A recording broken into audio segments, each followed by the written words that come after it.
உங்கள் HD கனடாவின் இன்றைய முக்கிய செய்திகள். இலங்கை செய்திகள். அதிபதி தேர்தலில் நாங்கள் நினைக்கின்றோம், அதாவது 2022ஆம் ஆண்டுக்கு முன்பிருந்த இலங்கை மக்கள் இன்றைக்கு இருக்கின்றார்கள். இன்றைக்கு ஒரு மாற்றமான புதிய மக்கள் இருக்கின்றார்கள். ஏனென்றால் 2022ஆம் ஆண்டு என்பது நாட்டில் அதுவரைக்கும் 69 லட்சம் வாக்குகளை பெற்று 3/2 பெரும்பான்மையான பாராளுமன்ற அதிகாரத்தை பெற்ற சகல வல்லமைகளையும் படைத்த நான் தான் ராஜா நான் தான் மந்திரி என்கின்ற கூறுகின்ற நிலையில் இருந்த ராஜபக்சாக்களை அடித்து விரட்டப்பட்ட ஆண்டு. அதன் பிறகு நாட்டில் ஒரு புதிய திருப்பம் ஏற்பட்டது. அது கோல்பேஸ் போராட்டம் ஏற்பட்டது. கோல்பேஸ் போராட்டத்தின் மூலமாக நாட்டில் லஞ்ச ஊழல் மோசடியை இல்லாது ஒழிக்கப்பட வேண்டும் என்கின்ற கருத்து சமூகமயமாக இருக்கின்றது. அப்போ அந்த சமூகமயமாக்கப்பட்ட கருத்தின் காரணமாக இன்றைக்கு நாட்டில் ஒரு மாற்றம், சிஸ்டம் சேஞ்ச் வேண்டும் என்று மக்களுடைய குரல் ஓங்கி இருந்தது. அப்போ அந்த வகையில் இன்றைக்கு எதிர்வரும் அந்த வகையில் அவர்கள் அடித்து விரட்டிய போதிலும் கூட அவர்கள் எதிர்பார்த்த அந்த சமூக மாற்றத்தை, சிஸ்டம் சேஞ்சை செய்து கொள்ள முடியாது போய்விட்டது. இருந்த போதிலும் கூட இன்றைக்கு அந்த கொள்ளைக்காரனுக்கு பதிலாக இன்னொரு கொள்ளைக்காரர்கள் வந்து நாட்டை நாசம் செய்து கொண்டிருக்கின்றான் என்று மக்கள் நன்கு உணர்ந்திருக்கின்றார்கள். அதனால் இந்த கொள்ளைக்காரனுடைய கூட்டத்துக்கு, கும்பலுக்கு முற்றுப்புள்ளி வைக்க வேண்டும். அதற்காக ஜனாதிபதி தேர்தலை மக்கள் எதிர்பார்த்து கொண்டிருக்கின்றார்கள். அந்த ஜனாதிபதி தேர்தலிலே பலரும் போட்டியிடுவதாக கூறப்படுகின்றது. ஆனால் யார் எவர் போட்டியிட்டாலும் நிச்சயமாக வெற்றி பெறப்போவது தேசிய மக்கள் சக்தி தான். அதற்கு பல்வேறு கருத்து கணிப்புகள், மக்களுடைய அபிப்பிராயம், உலகத்தினுடைய அபிப்பிராயம், உலகவாழ் இளைஞர்களுடைய அபிப்பிராயம், உலகத்தில் இருக்கின்ற டயஸ்போராக்களுடைய அபிப்பிராயம், அனைவருடைய அபிப்பிராயம் இன்றைக்கு மாற்றம் ஒன்று தேவை. அந்த மாற்றத்தை செய்யக்கூடிய வல்லமை தேசிய மக்கள் சக்தியிடம் இருக்கின்றது. அதனால் தேசிய மக்கள் சக்தியை நாங்கள் மற்றவர்கள் அனைவரையும் பரிசித்து பார்த்திருக்கின்றோம். அதனால் நாங்கள் தேசிய மக்கள் சக்தியை பரிசித்து பார்ப்போம் என்கின்ற முடிவினை மக்கள் எடுத்திருக்கின்றார்கள். அதனால் எங்களுடைய வெற்றி உறுதி. அதே போன்று இங்கே இருக்கின்ற தமிழ் கட்சிகள் பொது வேட்பாளர் அல்லது இவ்வாறான கதைகளும் அடிபடுகின்றது. நாங்கள் சொல்லுகின்றோம், இலங்கையில் வாழ்கின்ற மக்களுக்கு, விசேடமாக தமிழ் மக்கள் மத்தியில் இன்றைக்கு பொது வேட்பாளர், தனி வேட்பாளர், தமிழ் வேட்பாளர் என்று கூறப்பட்ட போதிலும் கூட ஜனாதிபதி தேர்தலின் பொழுது மக்களுடைய முடிவே மகேசனின் முடிவு என்பார்கள். அதனால் இவர்கள் என்ன ஆட்டமாடினாலும் மக்கள் இன்றைக்கு அவர்கள் மீதான வெறுப்பு அதிகரித்திருக்கின்றது. அதன் காரணமாக ஜனாதிபதி தேர்தல் மக்கள் தன்னிச்சையான முடிவினை எடுப்பார்கள். அவன் தன்னிச்சையான முடிவு என்பது நாட்டினுடைய தேசிய அரசியலில் இன்றைக்கு முன்னிலை வகிக்கின்ற, அதே நேரத்தில் நாட்டு மக்களுடைய குரலாக மாறியிருக்கின்ற அனுரகுமார திசாநாயக்காவை யாழ்ப்பாணத்தில் இருக்கின்ற மக்கள் அரவணைத்துக் கொள்வதற்கு இன்றைக்கும் தயாராக இருக்கின்றார்கள். அந்த வகையில் இந்த தமிழ் வேட்பாளர் பொது வேட்பாளர் என்ற கதை என்பது ஒரு கதையாக மாத்திரமே இருக்கின்றது. இதுவரைக்கும் அது வெறும் கதையாகவே முடிந்துவிடும் என்பதுதான் இன்றைக்கு இங்குள்ள மக்களுடைய அபிப்பிராயமும் கூட. அதே போன்று மற்ற பக்கம் எடுத்து பார்க்கின்ற பொழுது ரணிலா, நாமலா அல்லது சஜித்னா இவனுங்க எல்லாருமே ஒரே குட்டையில் ஊறிய மட்டைகள். இவர்கள் அனைவருடைய கதை, அரசியல், அவர்களுடைய அரசியல் சகாப்தம் இதோடு முடிய போகின்றது. அதனால் புது யுகம் மலரப்போகின்றது. அது மறுமலர்ச்சிக்கான யுகம். அந்த மறுமலர்ச்சிக்கான யுகத்தை தேசிய மக்கள் சக்தியின் வெற்றி மூலமாக நிரூபிக்கப்படும் என்றே நாங்கள் கருதுகின்றோம்.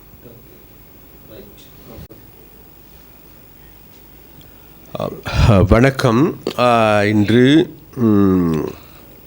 மிகவும் முக்கியமானதொரு செய்தியாளர் சந்திப்பை நாங்கள் செய்வதற்கு நாங்கள் தீர்மானித்திருக்கின்றோம். அதில் முக்கியமான விடயமாக இன்று எங்களுக்கு எல்லோருக்குமே தெரியும், எதிர்வரும் 1ஆம் திகதி, மே மாதம் 1ஆம் திகதி உலக தொழிலாளர் தினம் ஏற்பாடு செய்யப்பட்டிருக்கின்றது. அப்போ அந்த உலக தொழிலாளர் தினத்தில் தேசிய மக்கள் சக்தியினுடைய முதலாவது மே தினம் இடம்பெறுகின்றது. அப்போ அந்த முதலாவது மே தினம் இலங்கை முழுவதும் 4 இடங்களில் மாத்தறை, அனுராதபுரம், கொழும்பு, யாழ்ப்பாணத்தில் 1ஆம் திகதி காலை 10 மணிக்கு தந்தை செல்வா கலையரங்கில் இடம்பெற இருக்கின்றது. அதனால் முதலில் நாங்கள் இலங்கையில் வாழுகின்ற மக்களுக்கு அழைப்பு விடுக்கின்றோம். இந்த மே தின கூட்டத்தில் கட்டாயம் கலந்து கொள்ளுங்கள் என்று நாங்கள் அன்பாக அழைப்பு விடுக்கின்றோம். அதே போன்று மே தினம் என்பது உலகத்தில் வாழ்கின்ற மக்களுக்கு மிகவும் முக்கியமான நாள். அதை ஒரு சில கட்சிகள் அதை களியாட்ட களமாக மாற்றியிருக்கின்ற போதிலும் கூட தேசிய மக்கள் சக்தியான நாங்கள் உண்மையிலேயே இந்த மே தினத்தை ஒரு அர்த்தபுஷ்டியான மே தினமாக செய்வதற்கு ஏதுவான நடவடிக்கைகளை நாங்கள் எடுத்திருக்கின்றோம். ஏனென்றால் வேறு எதுவுமல்ல, எங்களுக்கு எல்லோருக்குமே தெரியும், 1886ஆம் ஆண்டு அமெரிக்காவில் சிகாகோ நகரத்தில் இடம்பெற்ற போராட்டமே பிறகு மே தினமாக மாற்றமடைவதற்கு காரணமாக அமைந்தது. அன்று சிகாகோ நகரத்தில் போராட்டத்தில் ஈடுபட்ட விசேடமாக ஆடை தொழிற்சாலைகள் வேலை செய்த பெண்கள் தான் இதில் முதலாவது போராட்ட களத்துக்கு இறங்குகின்றார்கள். அதற்கு முன்பு அவர்கள் 12 மணித்தியாலங்கள் 16 மணித்தியாலங்களாக வேலை செய்து கொண்டிருந்தார்கள். தொழிலாளர்கள் கடுமையாக சுரண்டப்பட்டார்கள். ஓய்வே கிடைக்காத ஒரு சூழ்நிலையில் வாழ்ந்தார்கள். அப்போ அவ்வாறான வேளையில்தான் உலகத்தில் இருந்த தொழிலாளர் இயக்கங்கள் எல்லோருமே சேர்ந்து 8 மணி நேரம் வேலை எங்களுக்கு வேண்டும் என்கின்ற கோரிக்கை முன்வைக்கப்படுகின்றது. அப்போ அந்த கோரிக்கையின் அடிப்படையிலேயே சிகாகோ நகரத்தில் இருந்த தொழிலாளர்கள் போராட்டத்தில் ஈடுபடுகின்றார்கள். பிறகு சிகாகோ நகரத்தில் இருக்கின்ற மார்க்கெட் சதுக்கத்தில் பாரிய கூட்டம் ஒன்றை ஏற்பாடு செய்கின்றார்கள். அப்போ அந்த கூட்டத்தில் கலந்து கொண்டு பெருந்திரளான மக்கள் கலந்து கொண்டு தாங்களுடைய கோரிக்கைகளுக்காக வேண்டி ஒன்று திரள்கின்ற போது அன்றைய அமெரிக்க ஆட்சியாளர்கள் அதன் மீது போலீஸ் வன்முறையை கட்டவிழ்த்துவிட்டு முதலில் வெள்ளை கொடிகளை ஏந்து சென்ற தொழிலாளர்கள் பிறகு இரத்தத்தால் நலைந்து போன செங்கொடிகளை உயர்ந்து கொண்டு வருகின்ற ஒரு நிலைமை ஏற்படுகின்றது. பலர் உயிர் இழந்தார்கள், பலர் கடுமையான காயங்களுக்குள்ளானார்கள். அதே போல் அதில் கலந்து கொண்ட முக்கியமான தலைவர்கள் அனைவரும் கைது செய்யப்பட்டார்கள். பலருக்கு மரண தண்டனை விதிக்கப்பட்டது, ஆயுள் தண்டனை விதிக்கப்பட்டது. அப்போ இந்த பிரச்சனை மூலாதாரமாக கொண்டே பிறகு 1890ஆம் ஆண்டுகளுக்கு பிறகு உலகத்தில் அன்றைக்கு சொல்லுகின்றார்கள் கம்யூனிசத்தினுடைய 2வது அகிலம் என்று எங்கல்ஸ் தோழருடைய தலைமையின் கீழ் கூடி இந்த 1886ஆம் ஆண்டு மார்க்கெட் சதுக்கத்தில் இடம்பெற்ற போராட்டத்தை நினைவு கூறும் முகமாகவும் உலகத்தில் வாழ்கின்ற மக்களுக்கு 8 மணி நேர வேலையை பெற்றெடுப்பதற்கும் அதே போன்று மே 1ஆம் திகதியை உலக தொழிலாளர் தினமாக அறிவித்தார்கள். அதன் அடிப்படையிலேயே இன்று ஒவ்வொரு வருடமும் மே 1ஆம் திகதி நாங்கள் இந்த மே தினத்தை நினைவு கூறுகின்றோம். இது வெறுமனே களி ஆட்டம் அல்ல. ஏனென்றால் மக்களுடைய உரிமைகளுக்காக, தொழிலாளர்களுடைய உரிமைகளுக்காக போராடி உயிர் நீத்தவர்களை, போராடியவர்களை நினைவு கூறுகின்ற நாளாகும். அப்போ அந்த நாளில் ஒரு சில அரசியல் கட்சிகள் இதை வெறுமனே களியாட்ட களமாக காபாலித்தனமான செயற்பாடுகளில் ஈடுபட்டு வருகின்றார்கள். அதற்கு எங்களுடைய வன்மையான கண்டனத்தையும் தெரிவிக்க வேண்டும். அதே போன்று இலங்கையில் இருக்கின்ற தொழிலாளர்கள் அபகாரான காவாலிகளுக்கு பின்னால் செல்லக்கூடாது எனவும் நாங்கள் அழைப்பு விடுக்கின்றோம். அதே போன்று இன்றைக்கு இலங்கையில் நடைபெறுகின்ற மேதினங்களில் சேடமாக கடந்த காலம் முழுவதுமே மக்கள் விடுதலை முன்னணி எடுத்துக்கொண்டால் மக்கள் விடுதலை முன்னணியினுடைய மே தினம் என்பது உண்மையிலேயே அது மிகவும் மே தினத்தினுடைய கருத்தை அர்த்தத்தை சரியான வகையில் பிரதிநிதித்துவம் செய்கின்ற மே தினமாகவே இதுவரைக்கும் நாங்கள் நடாத்தி இருக்கின்றோம். அதனால் இந்த முறை மே தினை இது ஒரு நேரம் எங்களுக்கு கடைசியான மே தினமாக இருக்கலாம். ஏனென்றால் அடுத்த வருடம் நிச்சயமாக ஏனென்றால் இந்த மே தினம் மிகவும் முக்கியமான மே தினமாகும். அதேபோல் இது எங்களுக்கு தேசிய மக்கள் சக்திக்கு மிக மிக முக்கியமான மே தினமாகும். தேசிய மக்கள் சக்தியினுடைய முதலாவது மே தினம், அதே நேரத்தில் இது எங்களுடைய கடைசி மே தினமாகவும் இருக்கலாம். ஏனென்றால் அடுத்த வருடம் இடம்பெறுகின்ற மே தினம் என்பது தேசிய மக்கள் சக்தியின் அரசாங்கத்தின் கீழ் இடம்பெறப் போகின்ற மே தினமாகும். அதனால் அது மாத்திரமல்ல, இன்றைக்கு எங்களுக்கு எல்லோருக்குமே தெரியும் நன்றாக, இந்த மே தினம் நினைவு கூறப்படுகின்ற நாள் என்பது மே மாதம் என்பது அடுத்து ஜூலை மாதம் 15ஆம் திகதிக்கு பிறகு இலங்கையில் ஜனாதிபதி தேர்தலுக்கு திகதியை அறிவிப்பதற்கான அதிகாரம் தேர்தல் ஆணையகத்துக்கு செல்கின்றது.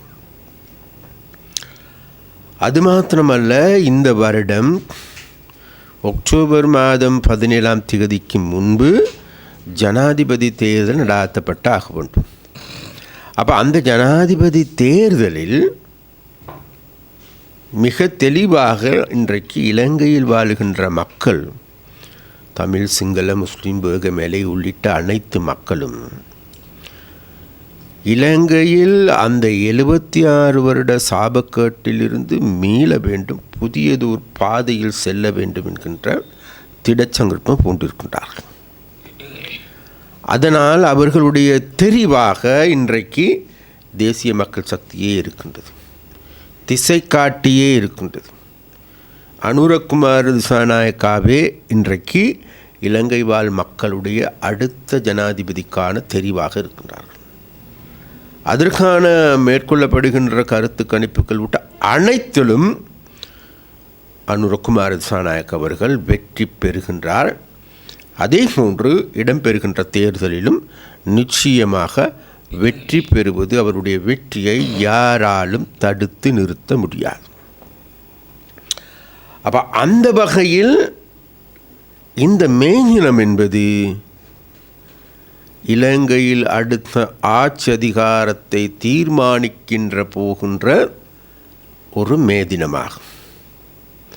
அதனால்தான் எங்களுக்கு கொழும்பில் இடம் போதாது. இன்றைக்கு கொழும்பில் எங்களுக்கான ஒரு மண்டபமோ அல்லது விளையாட்டரங்கோ கிடையாது. கோல் பேஸும் கூட போதாத ஒரு நிலைமையில் இருக்கின்றது. அது கோல் பேஸ் கொடுக்கவும் இல்லை. அதனால் தான் நாங்கள் 4 இடங்களில் மாத்தறையில் லட்சக்கணக்கான மக்கள் அணிதிரள் இருக்கின்றார்கள். அனுராதபுரத்திலும் லட்சக்கணக்கான மக்கள் அணிதிரள் இருக்கின்றார்கள். கொழும்பிலும் லட்சக்கணக்கான மக்கள் அணிதிரள் இருக்கின்றார்கள். அதே போன்று வடகில் யாழ்ப்பாணத்திலும் யாழ்ப்பாணம் காணாத அளவுக்கு மேதின கூட்டத்தில் மக்கள் கலந்து கொள்ள இருக்கின்றார்கள். ஆயிரக்கணக்கான மக்கள் கலந்து கொள்ள இருக்கின்றார்கள். அந்த வகையில் எங்களுக்கு இது மிக மிக முக்கியமான மே தினமாகும். அதனால் இலங்கையில் வாழுகின்ற மக்களுக்கும், அதே போன்று வடக்கில் வாழுகின்ற தமிழ் மக்களுக்கும், யாழ்ப்பாணத்தில் வாழ்கின்ற தமிழ் மக்களுக்கும் தேசிய மக்கள் சக்தி என்ற வகையில் நாங்கள் அன்பாக அழைப்பு விடுக்கின்றோம். எங்களுடைய மே தினம் மே 1ஆம் திகதி காலை 10 மணிக்கு தந்தை செல்வா கலையரங்கில் இடம்பெற இருக்கின்றது. அதில் அனைவரும் கலந்து கொள்ளுங்கள், வாருங்கள். ஏனென்றால் இது மிக மிக முக்கியமான மே தினமாகும். அதற்காக நாங்கள் அன்பாக அழைப்பு விடுக்கின்றோம். எல்லோருக்குமே தெரியும், அந்த வடக்கு பிரச்சனைகளை நாங்கள் எடுத்து பார்க்கின்ற போது பொதுவாகவே இந்த நாட்டில் ஊழல் மலிந்த அரசாங்கங்களே இருக்கின்றது.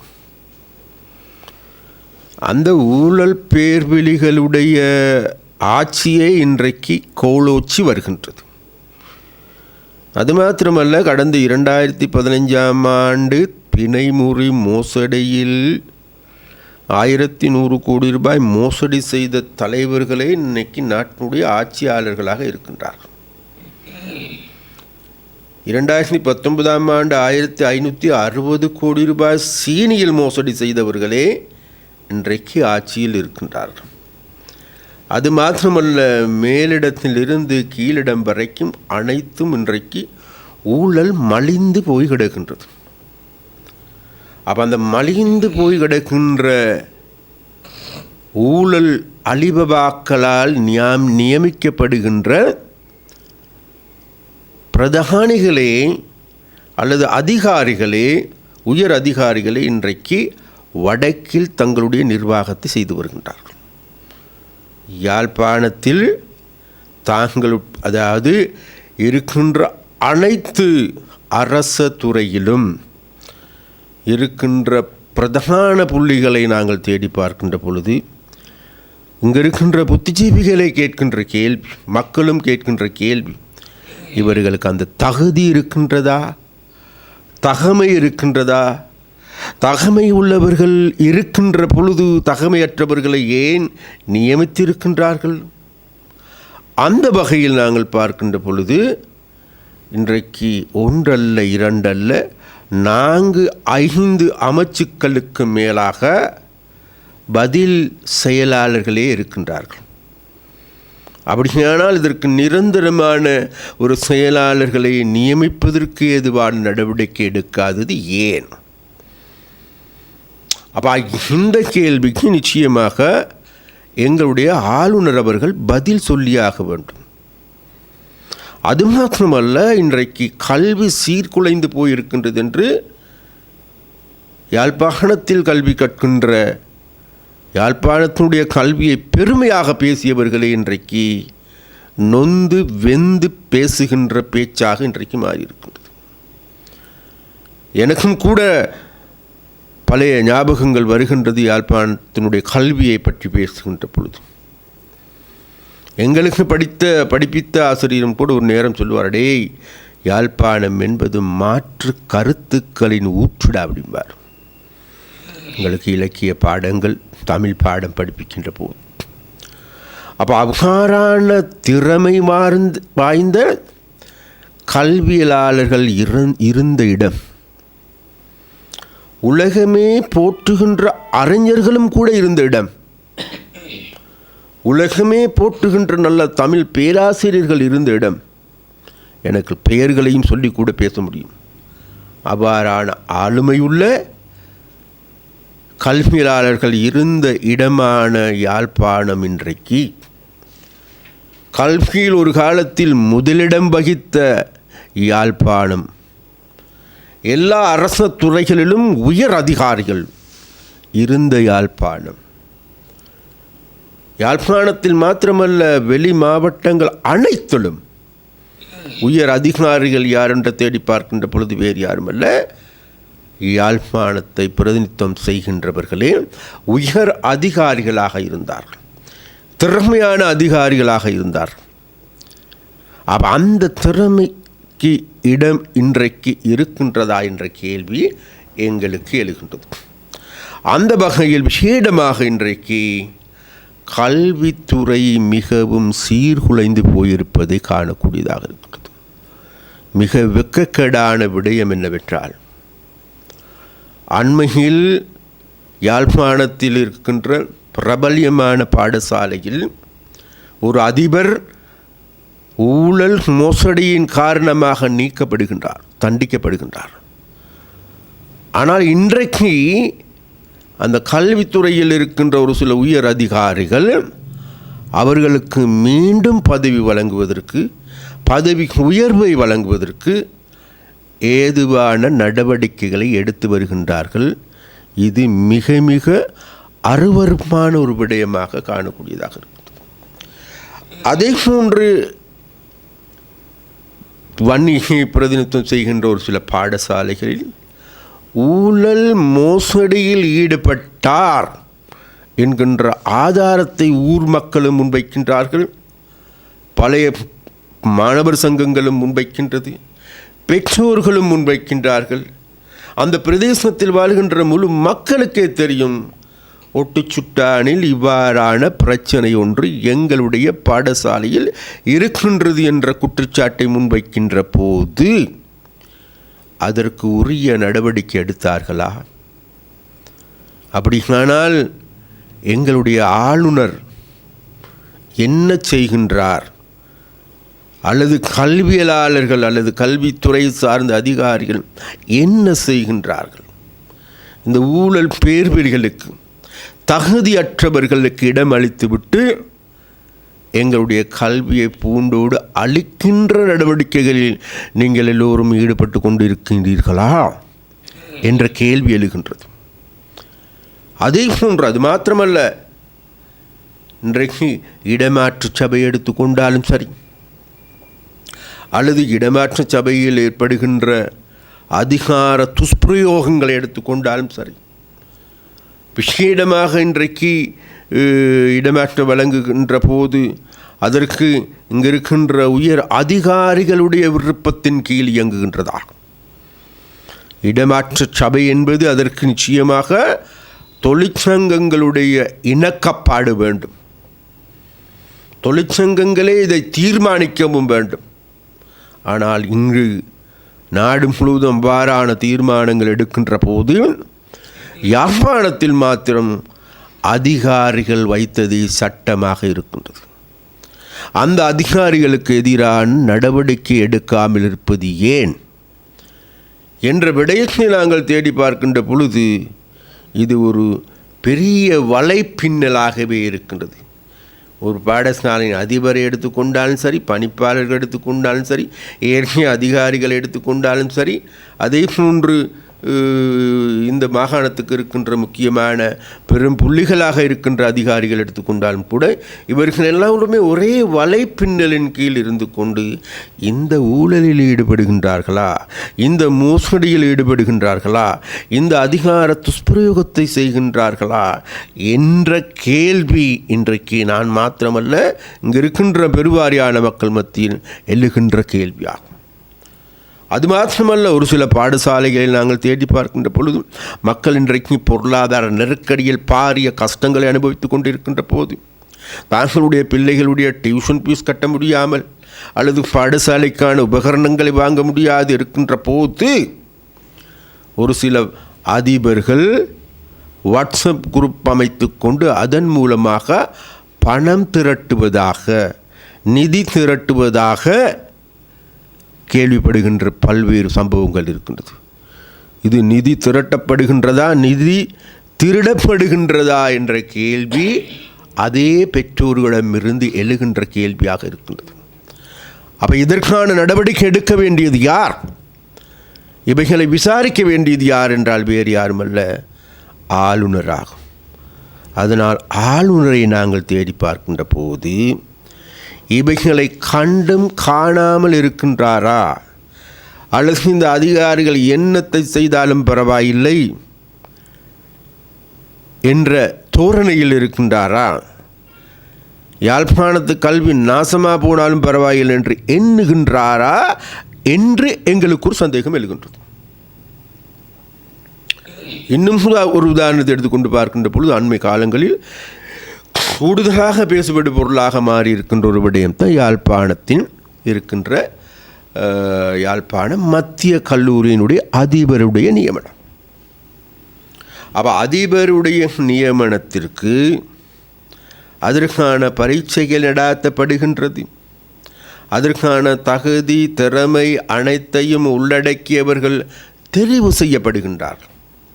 அந்த தெரிவின் போது இது நாள் வரைக்கும் கடந்த 15 வருடங்களுக்கு மேலாக இதுக்கே யாழ்ப்பாண மத்திய கல்லூரியில் இருந்த உப அதிபர், அவர் பெண் ஒருவர், அவர் அதிபராக தெரிவு செய்யப்படுகின்றார். அதிபராக தெரிவு செய்யப்பட்டதன் பிறகு முன்பிருந்த அதிபர், பதில் அதிபர் என்ன செய்கின்றார், திறப்புக்கள் அனைத்தையும் திருடி கொண்டு ஓடி மறைந்து கொள்ளுகின்றார்கள். என்ன விளையாட்டு இது? அங்கே இருக்கின்ற 1000க்கு அதிகமான 1800க்கு அதிகமான மாணவர்களோடு விளையாடுகின்றார்கள்.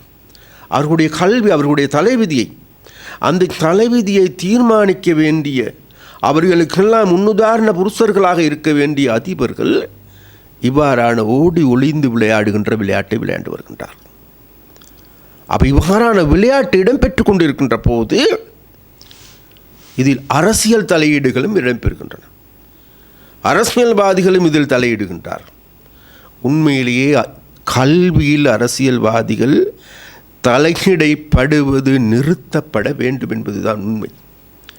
ஆனால் இன்றைக்கு கல்வியில் இருக்கின்ற முக்கியமான அதிபர்களையா, அதிகாரிகளையா, அனைவரையும் தீர்மானிப்பவர் யார் என்றால் வேறு யாரும் இல்லை, இங்கு இருக்கின்ற ஒரு சில அரசியல்வாதிகள்.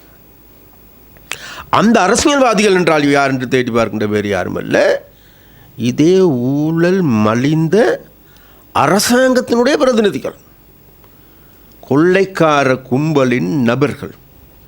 அலிபாபாவும் 40 திருடர்கள் இவர்களும் ஒருவர், நான் அடித்து கூறுகின்றேன்.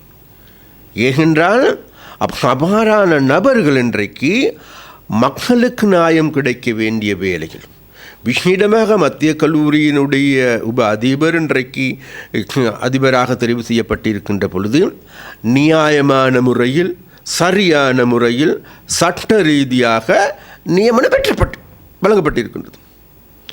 அந்த நியமனத்தை கொடுக்காமல் தடுப்பதற்கு ஏதுவான நடவடிக்கைகளையும் அல்லது அவரது பிரச்சனையை பேசாது இழுத்தடிக்கப்பட்டு வருவதையும் இன்றைக்கு எங்களால் காணக்கூடியதாக இருக்கிறது. அதனால் அப்போ இவ்வாறான நேரத்தில் இவ்வாறான பிரச்சனைகள் ஏற்படுகின்ற போது இந்த மாகாணத்தினுடைய எங்களுடைய பிரதானியாக இருக்கின்ற ஆளுநர் இதில் தலையிட வேண்டுமா இல்லையா? ஆளுநர் இந்த பிரச்சனையை தீர்ப்பதற்கு ஏதுவான நடவடிக்கை எடுக்க வேண்டுமா இல்லையா? இதில் நீதி எங்கே இருக்கின்றது என்பதை கண்டுபிடிக்க வேண்டுமா இல்லையா?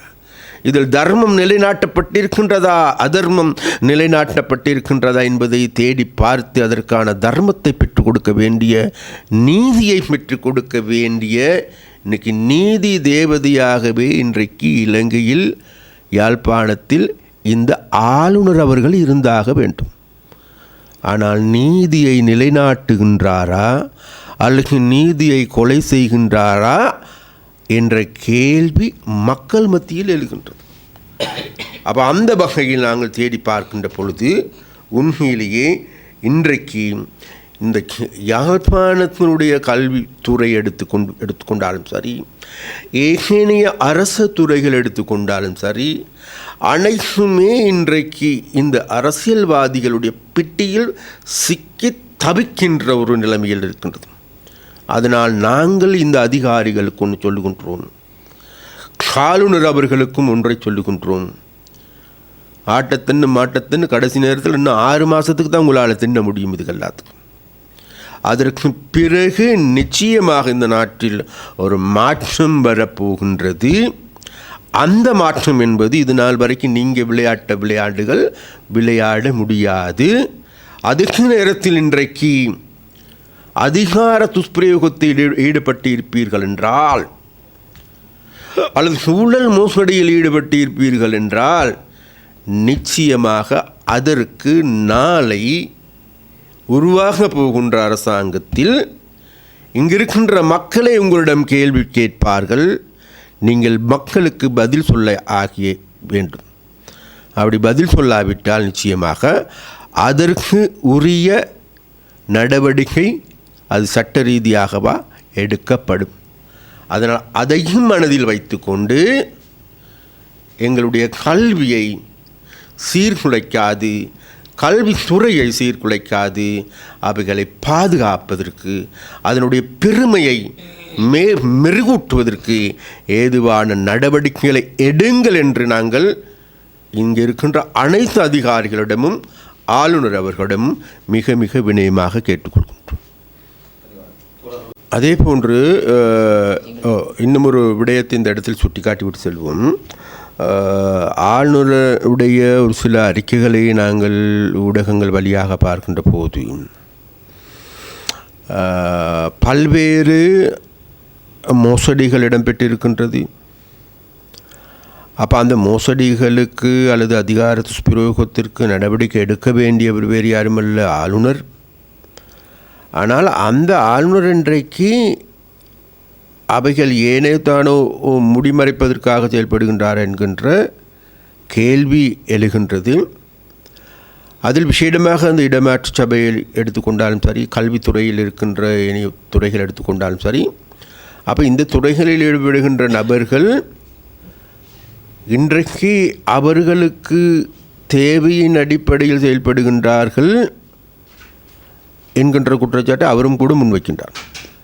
அப்போ அந்த வகையில் பார்க்கின்ற பொழுது உண்மையிலேயே பல்வேறு நல்ல தகுதியான உயர் அதிகாரிகள் இருக்கின்ற போது அப்போ அந்த உயர் அதிகாரிகளுக்கு எந்த விதமான சந்தர்ப்பத்தையும் வழங்காது தான் தோன்றித்தனமான நடவடிக்கைகளை முன்னெடுப்பதற்கு வழிவிட்டிருக்கின்றவர் ஆளுநர் என்பது குற்றச்சாட்டை நாங்கள் முன்வைக்கின்றோம். ඒවගේම අද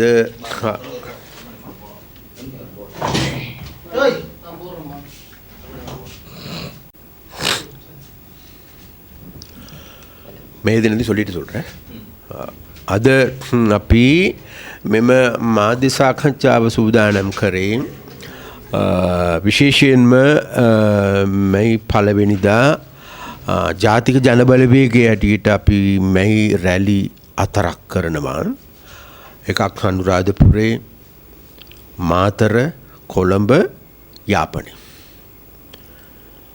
මෙන්න මේ රැලි වලින් අපි බලාපොරොත්තු වෙන්නේ ලෝක කම්කරුවන්ගේ දිනේ.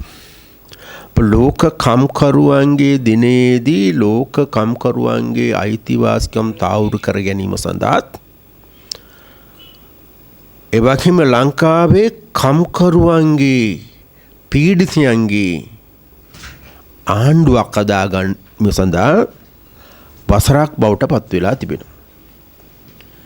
එම නිසා මේ මැයි දිනය ලාංකීය ජනතාවට, සිංහල, දෙමළ, මුස්ලිම්, බර්ගෙන් මැලි ජනතාවට ඉතාම වැදගත් මැයි දිනයක්. ඇයි කියනවා නම් මේ ඔක්තෝබර් සෙප්තැම්බර් වල අනිවාර්යෙන් ජනාධිපති වර්ණයක් පැවැත්වෙනවා. ඒ ජනාධිපති වර්ණයේදී අවුරුදු 76ක සාපේට මෙරටේ ජනතාව තිත තියෙනවා. ඒ කියන්නේ අවුරුදු 76ක් තිස්සේ රට කාලා විනාශ කරලා විකුණලා අවුල් අපයක් බවට පත් කරපු රට මුදවා ගැනීමේ මෙහෙයුමක් ඇටියටයි ජනාධිපතිවරණය පවත්වන්නේ. ඒ ජනාධිපතිවරණයේදී අනිවාර්යෙන් ජාතික ජනබලවේගය දිනනවා. එවැගේම අනුර කුමාර දිසානායක සහෝදරයා මේ රටේ මීළඟ ජනාධිපති බවට පත් වෙනවාමයි. එම නිසාම ලාංකීය ජනතාවට ඉතාම වැදගත් මැයි දිනයක් මේක. ඒ නිසා ලාංකීය ජනතාවගෙන් අපි ඉල්ලා සිටිනවා මෙන්න මේ මැයි දිනේදී අපි අධිෂ්ඨාන කරගමු මෙතනින් පස්සේ එළඹෙන මැයි දිනය යනු කම්කරු ආණ්ඩුවේ මැයි දිනයක් බවට පරිවර්තන කර ගැනීම සඳහා අපි අධිෂ්ඨාන කරමු. ඒක අනිවාර්යෙන් සිද්ධ වෙනවා. ඒ වගේම අපි යාපනයේදී තන්දේ සෙල්වා රඟාලයේදී උදේ 10ට රැස්වීමක් පවත්වනවා. ඒ රැස්වීමට දසදහස් ගණන් යහපනේ උතුරු පළාතේ නියෝජනය කරන ජනතාව රැස් වෙනවා. ඒදීත් අපි උතුරේ ජනතාවකින් අපි ඉල්ලා සිටිනවා මෙතෙක් කාලයක් අපි වෙන් වෙලා සිටියා. සිංහල කියලා, දෙමළ කියලා, මුස්ලිම් කියලා, උතුර කියලා, දකුණ කියලා, නැගෙනහිර කියලා අපි වෙන් වෙලා හිටියා, වෙන් කරා. ඒකේ වෙන්වීමේ දේශපාලනට තිත තියෙන මැයි දිනයක් බවට තමයි ජාතික ජන බලවේගයේ විසින් යාපනයේ පවත්වන මැයි දිනය මැයි රැලිය. එම නිසා යාපනයේ ජනතාවෙන් අපි ඉල්ලා සිටිනවා මේ මැයි රැලියට ඔබ සියලු දෙනාම සහභාගී වෙන්න කියලා ඉතා ඕන කමින් අපි ඉල්ලා සිටිනවා. ඒ වගේම අද යාපනයේදී විවිධ ප්‍රශ්න මතුවෙලා තියෙනවා. ඒකෙදී විශේෂයෙන්ම ගත්තා අප යාපනයේ අධ්‍යාපනය යනු යාපනයේ ජනතාවට ඉතාම විශේෂිත වූ වැඩක්. අන්න ඒ අධ්‍යාපනය සම්පූර්ණ කඩාවට්ටමින් තියෙන මොහොතකයි මේ මොහොතේ ජීවත් වෙන්නේ. මේකේ ඇති වෙලා තිබෙන කියන්නේ සියලුම පැතිවලින් අධ්‍යාපන ශාස්ත්‍රය කඩා වට්ටන ක්‍රියාවලියක තමයි අද මේකේ ඉන්න බලධාරීන් නියවෙලා ඉන්නේ. මෑත කාලෙදී යාපනයේ ප්‍රසිද්ධ පාසලක වංචා දූෂණ වලට අවුල් වෙච්ච විදුහල්පතිවරයා එතන මාරු කරා දඬුවම් දුන්නා. ඒ දඬුවම් දීපු කෙනාව දැන් නැවත වතාවක් එයාට විදුහල්පතිකම දීලා නැවත උසස් වීම ලබා දීම සඳහා මේකේ ඉන්න සමහර බලධාරීන් ක්‍රියාත්මක වෙනවා. එම නිසා ඒ බලධාරීන්ගේ ලොකුම බලධාරියා වෙච්ච අපේ ආණ්ඩුකාරතුමිය මේවා යට පෙනෙනවාද කියලා දන්නේ නැහැ. ඇහෙනවාද කියලා දන්නේ නැහැ. මේ ප්‍රශ්නේ විතරක් නෙවෙයි මුල්ලතිව්වල ඔටිච්ටාන් කියන පාසලේදී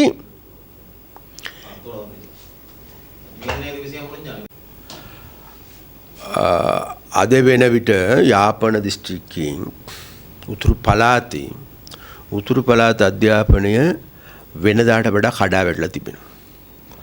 ඒ කඩා වැටීම් වලට ප්‍රධානම හේතුවක් ඇටියට දක්වන්නේ ඒකේ පාසල් වල ඉන්න විදුහල්පතිවරුන් ගත්තට පස්සේ එතන සමහර බලධාරීන් ගත්තට පස්සේ වංචා දූෂණ වලට යෙදිලා තියෙනවා කියලා ඔප්පු වෙලා තියෙනවා. ඔප්පු වෙලා දඬුවම් ලබා ගත්ත අය පවා නැවතම ඒ පත්වීම් ලබා දීම සඳහා නැවතම ඒ තනතුරු ලබා දීම සඳහා මෙහින්න සමහරක් උසස් බලධාරීන් ක්‍රියාත්මක වෙනවා කියලා චෝදනා එල්ල වෙනවා. කවුරුත් නෙවෙයි දෙමාපියන් විසින් එල්ල කරන යෝජනා. එම නිසා වංචා දූෂණ වලින් යෙදුණු සමහර බලධාරීන් සමහර විදුහල්පතිවරුන් නැවත ඔවුන්ව එම තනතුරු වලට පත් කිරීම සඳහා අධ්‍යාපන ශාස්ත්‍රයේ ඉන්න උසස් නිලධාරීන් ක්‍රියාත්මක වෙනවා කියලා චෝදනා එල්ල වෙලා තියෙන.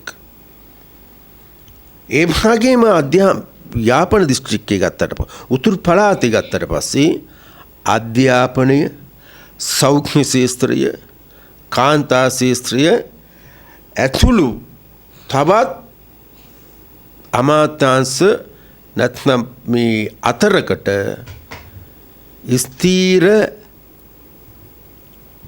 ලේකම්වරු නැහැ. ඒකට ලේකම්වරු නැති පාලනයක් තමයි අද වෙනකොට තියෙන්නේ. එතකොට මේ ලේකම්වරු බවට පත් කරලා තියෙන අය ගත්තා ඇත්තටම ඒගොල්ලන්ට ඒ සුදුසුකම් තියෙනවාද කියන ප්‍රශ්නය ඒ බලධාරීන් විසින්ම නැවත නැවත ප්‍රශ්න කරන තත්ත්වයක් තිබෙනවා. එම නිසා අපි ඉල්ලාටිනවා ඒ සත්වයන් වෙනස් කිරීම සඳහා ක්‍රියාත්මක කරන්න ඕන ප්‍රධාන බලධාරියා තමයි අපි ආණ්ඩුකාරතුමිය. ආණ්ඩුකාරතුමියට අපි ඉල්ලා සිටිනවා අන්න ඔටිචුටාන් කියන පාසලේ වංචනා දූෂණ වලින් යෙදිලා ලොකුම ප්‍රශ්නයක් බවට පත් වෙලා තියෙනවා කියන ඔබ දන්නවාද? ඒ වගේම යාපනයේ ප්‍රසිද්ධ පාසලක ගුරුවරයා හැටියට හිටපු විදුහල්පතිවරයා හැටියට හිටපු එක්කෙනෙක් වංචා දූෂණ වලින් යෙදුනා. යාට දඬුවම් ලබා දුන්නා. අමාත්‍යාංශයට ගිහිල්ලා තියාගත්තා. ඊට පස්සේ නැවතත් ඔවුන්ට එම තනතුරම දීලා වංචා දූෂණ වලින් නියැලෙන්න ඔබතුමිය උදව් කරනවාද කියන ප්‍රශ්නය දෙමාපියන් විසින් නගන ප්‍රශ්නයක් බවට පත් වෙලා තිබෙනවා. ඒ වගේම යාපනයේ සෙන්ටර් කොලෙජ් කියලා තියෙන ප්‍රශ්නයක්. ඒකට පත් වුණා විදුහල්පතිවරියක්. එතකොට ඒ විදුහල්පතිවරිය නීත්‍යානුකූලව ඒ ඉන්ටර්වියුස් කරලා එයාව තෝරාගෙන තිබෙනවා. ඒ තෝරාගත්තට පස්සේ ඒක නතර කිරීම සඳහා සමහර දේශපාලකයන් මැදිහත් වෙලා තිබෙනවා. එතකොට මේක මධ්‍යම රජයේ ආණ්ඩුවේ ප්‍රශ්නයක් වුණොත්, නමුත් මේකට මැදිහත් වෙලා මේකට සාධාරණ ඉටු කරන්න ඕන වෙන කවුරුත් නෙවෙයි ආණ්ඩුකාරතුමිය. ඒ වගේම අධ්‍යාපන ඇමතිවරයාගෙත් අපි ඉල්ලා සිටිනවා, අධ්‍යාපන අමාත්‍යාංශයේ ඉන්න ලේකම්තුමාගෙමුත් අපි ඉල්ලා සිටිනවා, සෙන්ටර් කොලෙජ් කියන පාසල ළමක් 1800ක් ඉන්න පාසලක්. යාපනයේ නගරයේ තියෙන ප්‍රසිද්ධ පාසලක්. අන්න මේ ප්‍රසිද්ධ පාසලේ අද මෙම පත්වීම් නිසා ළමයි 1800ගේ ජීවිතේ නැත්නම් ඔවුන්ගේ අධ්‍යාපනය කඩා කප්පල් වෙන ක්‍රියාවලියක නියලා ඉන්නවා. එම නිසා නීත්‍යානුකූලව අමාත්‍යාංශ විසින්ම පත්වීම් ලබා දුන්න ඒ විදුහල්පතිතුමියව පත් කරනවාද නැද්ද කියන එක අධ්‍යාපන අමාත්‍යාංශයේ ලේකම්තුමා කියන්න ඕන. එම නිසා ඉදිරියේදී මේ ප්‍රශ්නය පිළිබඳව නීත්‍යානුකූලව නැත්තම් අරියාකාර ක්‍රියාමාර්ග නොගත්තොත් දෙමාපියෝ බලා ඉන්නේ නැහැ ඇමතිතුමනි, ලේකම්තුමනි. එම නිසා මේ ප්‍රශ්නය වහාම ඔබලාගේ අවධානයට ගන්න එක. ඒ වගේම අපි ආණ්ඩුකාරතුමියගෙන් ඉල්ලා සිටිනවා, දැනට අමාත්‍යාංශ අතරකට ස්ථීර ලේකම්වරු නැත. තාවකාලිකව පත් කරපු අය විසින් තමයි වැඩ පවරගෙන යන්නේ. ඒ තාවකාලික පත් කරපු අය පවා අධ්‍යාපන සුදුසුකම් නැති පිරිසක් බවට එහි ඉන්න නිලධාරීන්ම කියනවා. ඒකට සුදුසු අය යාපනයේ ගොඩාක් ඉන්නවා. ඒ සුදුසු අය තෝරාගන්නේ නැතුව නුදුසු අය තෝරාගත්තේ ඇයි කියන ප්‍රශ්නය අපේ ආණ්ඩුකාරතුමිය මේවට උත්තර දිය යුතුයි. ඇයි කියනවා නම් ඔයලා ඔක්කොම එකතු වෙලා මේ විනාශ කරමින් ඉන්නේ වෙන මොකුත් නෙවෙයි. යාපනයේටම තිබුණු අභිමානය තමයි අධ්‍යාපනය. අන්හි අභිමානයෙන් තිබුණු අධ්‍යාපනය අද කඩා වට්ටමින් බිහිඳුවට බස්සමින් තියෙන්නේ වෙන කිසිවක් සඳහා නෙවෙයි, මේකින් නිලධාරීන්ගේ ක්‍රියාවලිය නිසා. එම නිසා මේ නිලධාරීන්ට නීතිය ක්‍රියාත්මක කළ හැකි අධ්‍යාපන ලේකම් අධ්‍යාපන ඇමතිතුමිය අට ඒ වගේම උතුරු පළාතේ ආණ්ඩුකාරතුමියට මේ නිසා මේ අධ්‍යාපනය කඩා නොවට්ටන ලෙස ඉතා ඕනකමින් ඉල්ලා සිටිමින් යාපනයේ අධ්‍යාපනයේ අභිමානය රැක ගැනීම සඳහා කටයුතු කරන්න කියලා ඉතා ඕනකමින් අපි ඉල්ලා සිටිනවා. இன்றைக்கு எங்களுக்கு எல்லோருக்குமே தெரியும், இன்றைக்கு நாடு பாரிய பொருளாதார நெருக்கடியில் இருக்கின்றது. அப்போ அந்த நெருக்கடியின் விளைவாக இன்றைக்கு எங்களுக்கு எல்லோருக்குமே தெரியும், இந்த 2024 ஆண்டுக்கான வரவு செலவு திட்ட அறிக்கை சமர்ப்பிக்கப்படுகின்றது. நாட்டினுடைய வருமானமாக 4119 பில்லியன் ரூபாய் செலவாக வரவாக இருக்கின்றது. செலவை நாங்கள் எடுத்து பார்க்கின்ற பொழுது 6739 பில்லியன் ரூபாவாக இருக்கின்றது. அதிலேயே 2 பில்லியன் ரூபாய்க்கு அதிகமான துண்டு விழும் தொகை விழுகின்றது. அதே போன்று நாட்டில் இந்த வருடம் வாங்கிய கடனை திருப்பி செலுத்த வேண்டும். அந்த திருப்பி செலுத்துவதற்காக வேண்டி 6350 பில்லியன் ரூபாய் எங்களுக்கு தேவைப்படுவதாக கூறப்படுகின்றது. அதே போன்று மறுபுறத்தில் அரசாங்கம் இன்றைக்கு மீண்டும் 6750 பில்லியனுக்கு அதிகமான தொகையை மீண்டும் கடன் வாங்குவதற்கு எதிர்பார்த்து கொண்டிருக்கின்றது. அப்போ இன்றைக்கு இந்த ரணில் விக்ரமசிங்கே ஆட்சிக்கு வந்ததன் பிறகு இவர் எதையோ சாதித்து விட்டார் என்று மக்களிடையே ஒரு சில பேச்சுக்களும் அடிபடுவதை காணக்கூடியதாக இருக்கின்றது. ஆனால் இதில் உண்மை எதுவுமே கிடையாது. 2022 ஆண்டு இந்த நாட்டில் வாங்கிய கடனை திருப்பி செலுத்துவது இல்லை என அறிவித்த நாடு, வங்குரோத்தடைந்த நாடு, வங்குரோத்தடைகின்ற முடிவினை எடுத்த வேறு யாருமல்ல இந்த ரணில் விக்ரமசிங்கே ஆவார். அப்படியானால் 2022 ஆண்டு ஏப்ரல் மாதத்தில் இருந்து நாங்கள் வாங்கிய கடனை திருப்பி செலுத்தாத நாடு. அதன் காரணமாகவே இந்த நாடு திருப்பி செலுத்த வேண்டிய கடனில் தான் இன்றைக்கு அந்த பணத்தில் தான் ஓடிக்கொண்டு இருக்கின்றது. அவ்வாறு ஓடிக்கொண்டு இருக்கின்ற போது மறுபடியும் கடன் கொடுத்தவர்களும் மீண்டும் மீண்டும் வீட்டை தேடிக்கொண்டு வருகின்றார்கள். இம்புக்கு அண்மையில் சீனா வருகின்றது. தாங்கள் கொடுத்த கடனுக்கு திருப்பி என்ன செய்ய போகின்றா என்று கேட்கப் போகின்றது. மற்ற நாடுகளும் அவ்வாறு செய்ய போகின்றது. அதனால் மீண்டும் நாங்கள் கடனை திருப்பி செலுத்துவதை ஆரம்பித்தால் வேகமாக எங்களிடம் இருக்கின்ற அந்நிய செலவாணிய டாலர் எல்லாமே ஓடிவிடுவதற்கான ஆபத்து எங்களுக்கு இருக்கின்றது.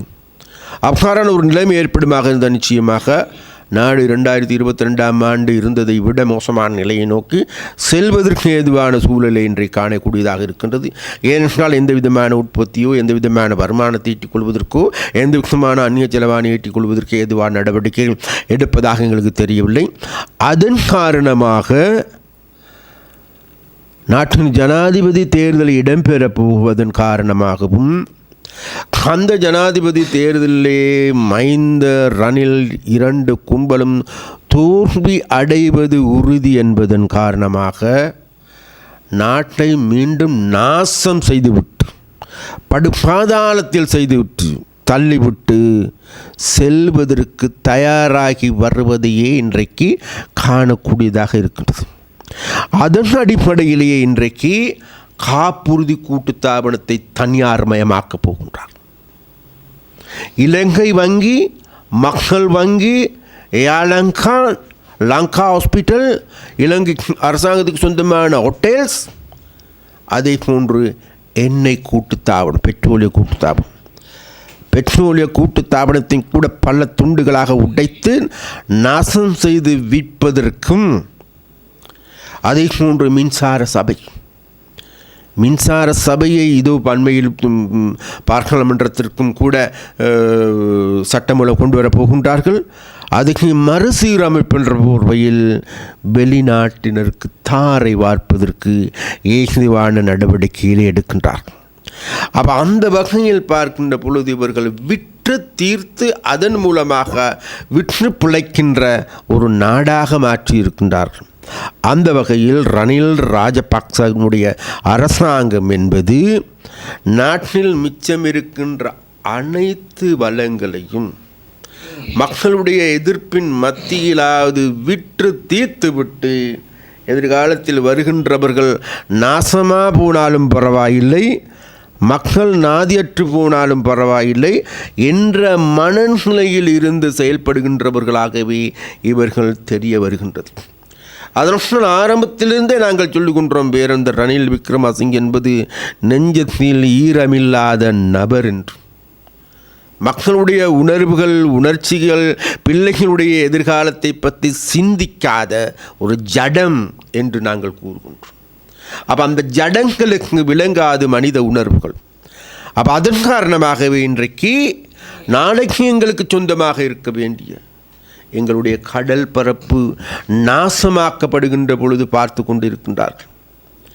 எங்களுடைய தீவு பகுதிகள் அனைத்தும் இந்திய கொள்ளைக்காரர்களுக்கு, இந்திய நிறுவனங்களுக்கு அல்ல, இந்தியாவில் இருக்கின்ற கொள்ளைக்கார நிறுவனங்கள் என்று பெயர் பெற்ற இந்தியர்களாலேயே தூற்றப்படுகின்ற ஒரு சில நிறுவனங்களுக்கு எங்களது வடமாகாணத்தின் முக்கியமான பிரதேசங்கள் இன்றைக்கு தாரை பார்க்கப்பட்டு இருக்கின்றது. இதற்கு எதிரான நடவடிக்கை யாரும் எடுப்பதாக தெரியவில்லை.